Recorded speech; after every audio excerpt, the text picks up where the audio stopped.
ಆಚಿ ಮಸಾಲ. ಎಂತ ಅಡಿಗೆಯ ರುಚಿಯಾಗೋ ರಹಸ್ಯವು 20 ರೂಪಾಯಿ. ಅಲ್ಲ, ಈಗ ಅವರು ನೋಡಿ, ಕೋರ್ಟೇ ಹೇಳಿದೆ, ಅವರು ನೀವು ಅವರ ರಾಜ್ಯದಲ್ಲಿ ಅವ್ರು ಕಟ್ಕೊಳಕ್ಕೆ ನಿಮ್ದೇನಿದೆ, ನಿಮಗೆ ನೀರು ಬೇಕು, ನಿಮಗೇನು ನಾವು ತೀರ್ಮಾನ ಮಾಡಿದ್ದೀವಿ ಅಷ್ಟು ಪ್ರಮಾಣದ ನೀರು ಕೊಟ್ಟರೆ ಆಯ್ತಲ್ಲ ನಿಮಗೆ ಅಂತಕ್ಕಂಥ ಮಾತನ್ನು ಹೇಳಿದ್ದಾರೆ. ಹಾಗಾಗಿ ಅವ್ರದ್ದು ತಕರಾರು ಇರಲಿಕ್ಕೆ ಸಾಧ್ಯ ಇಲ್ಲ. ಅವ್ರೇನೋ ಹೇಳಿದರೂ ಕೂಡ ಕೋರ್ಟಲ್ಲಿ ಹೇಳಬೇಕಾಗ್ತದೆ. ಅಲ್ಲಲ್ಲ, ಅವರು ಬರೀಲಿ, ಪತ್ರ ಬರೆಯೋದಕ್ಕೆ ಯಾರು ಸ್ಟಾಪ್ ಮಾಡೋಕ್ಕಾಗುತ್ತೆ. ಆದರೆ ಪ್ರಧಾನಮಂತ್ರಿಗಳು ಆಗಲಿ ಅಥವಾ ಕೋರ್ಟ್ ಆಗಲಿ, ಪ್ರಧಾನಮಂತ್ರಿಗಳು ಕೋರ್ಟಿಗಿನ್ನ ಮೇಲೆ ಇರೋದಿಲ್ಲ. ಕೋರ್ಟ್ ಏನು ತೀರ್ಮಾನ ಮಾಡುತ್ತೆ ಅಂತಿಮವಾಗಿ ಅದೇ ಫೈನಲ್ಲು. ಅದರಿಂದ ಈಗ ಅವರು ಅಂತಿಮವಾಗಿ ತೀರ್ಪು ಕೊಟ್ಟಿದ್ದಾರೆ, ಅದರ ಪ್ರಕಾರ ಹೋಗ್ತೇವೆ.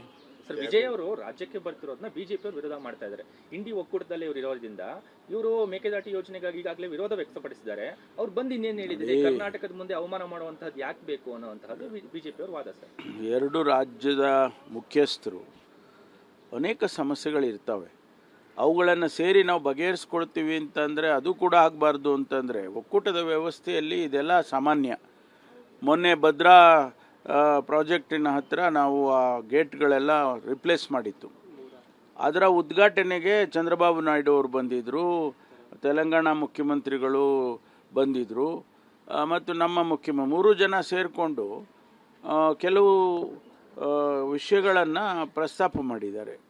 ಅದು ನದಿ ಜೋಡಣೆ ಇರ್ಬೋದು ಅಥವಾ ಬೇರೆ ನೀರಿನ ಹಂಚಿಕೆ ಇರ್ಬೋದು, ಅದನ್ನು ಪ್ರಸ್ತಾಪ ಮಾಡಿ ನಾವೇ ಬಗೆಹರಿಸ್ಕೊಳ್ತೀವಿ ಅಂತ ಹೇಳಿ ಮಾತಾಡ್ಕೊಂಡಿದ್ದಾರೆ. ಆಮೇಲೆ ಇನ್ನೊಂದು ರಿಸರ್ವಾಯರ್ ಕಟ್ಟಬೇಕು ಅನ್ನುವಾಗ 90% ಕೇಂದ್ರ ಕೊಡುತ್ತೆ, 10% ರಾಜ್ಯ ಕೊಡಬೇಕು ಅಂಥೇಳಿ ಕೇಂದ್ರದ ನೀರಾವರಿ ಸಚಿವರು ಕೂಡ ಅದೇ ಸಭೆಯಲ್ಲಿ ಪ್ರಸ್ತಾಪ ಮಾಡಿದ್ದಾರೆ. ಹೀಗೆ ನಾವು ಪಕ್ಕದ ರಾಜ್ಯಗಳು ನಮ್ಮ ಸಮಸ್ಯೆಗಳನ್ನು ಬಗೆಹರಿಸ್ಕೊಳ್ಳೋದಾದರೆ ಅದಕ್ಕೆ ಬಿ ಜೆ ಪಿಯವ್ರಿಗೆ ಏನು ತಕರಾರು? ಏನು ಜಗಳಾಡ್ಕೊಂಡೇ ಇರಬೇಕಾ ನಾವು?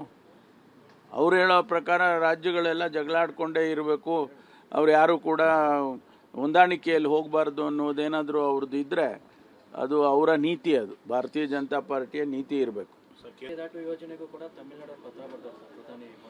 ಅಲ್ಲ, ಈಗ ಅವರು ನೋಡಿ, ಕೋರ್ಟೇ ಹೇಳಿದೆ, ನೀವು ಅವರ ರಾಜ್ಯದಲ್ಲಿ ಅವ್ರು ಕಟ್ಕೊಳಕ್ಕೆ ನಿಮ್ದೇನಿದೆ, ನಿಮಗೆ ನೀರು ಬೇಕು, ನಿಮಗೇನು ನಾವು ತೀರ್ಮಾನ ಮಾಡಿದ್ದೀವಿ ಅಷ್ಟು ಪ್ರಮಾಣದ ನೀರು ಕೊಟ್ಟರೆ ಆಯ್ತಲ್ಲ ನಿಮಗೆ ಅಂತಕ್ಕಂಥ ಮಾತನ್ನು ಹೇಳಿದ್ದಾರೆ. ಹಾಗಾಗಿ ಅವ್ರದ್ದು ತಕರಾರು ಇರಲಿಕ್ಕೆ ಸಾಧ್ಯ ಇಲ್ಲ.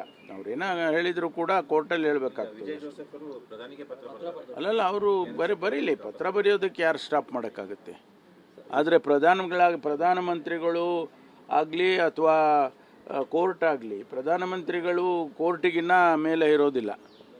ಕೋರ್ಟ್ ಏನು ತೀರ್ಮಾನ ಮಾಡುತ್ತೆ ಅಂತಿಮವಾಗಿ ಅದೇ ಫೈನಲ್ಲು.